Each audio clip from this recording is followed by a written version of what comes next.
আচ্ছা কোনছে আল্লাহ বড় না মানুষ বড়? তোর গাদা তুই কার হাতে কার জোড়া দেশ? কোড়ায় আল্লাহ আর কোড়ায় মানুষ। যেটা কবার কইছে ওইটা কন। আল্লাহ বড় না মানুষ বড়? আল্লাহই তো বড়। আল্লাহ বড়, তাইলে আল্লাহর কথা না শুনে মানুষের কথা শুনুন কে? কি কইতাছস? কি আর আল্লাহর কথা মানে না মানুষের কথা মানে? হ্যাঁ, কি আর মানুষের কথা শুনেন তাই না?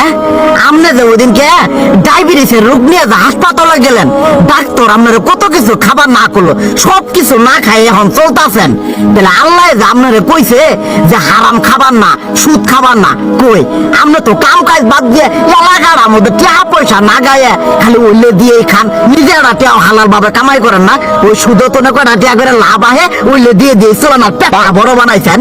শুনেন একটা কথা কই, হারামের কোনোদিন আরাম নাই। হালাল পথে রুজি রোজগার করেন, প্রয়োজনে এরা বেলা কম খায়েন, তাও শরীর পিণ্ড ভালো থাকবো, কোনো রোগ বেদ হবো না, আরামও পাবেন, আল্লাহও খুশি থাকবো। তুই আমার এইভাবে বোঝাবি আগে কইলি না কে?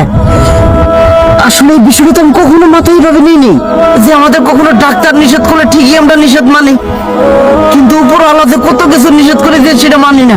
আর এই যে হারাম পথে টিয়া পয়সা কামাই করতেছেন, শরীরের মধ্যে দুনিয়া রোগ বেদ হয়েছে, দেখা যাইতেছে যা টিয়া হারাম পথে কামাই করতেছেন তার তো বেশি টিয়া মনে করেন জ্বলে যাইতেছে গা বেশি।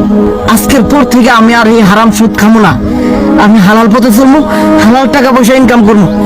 এতে করে যদি একবেলা কমও খাইতে হয় তবুও খামো, তবু আমি আর এই হারাম পথে চলবো না।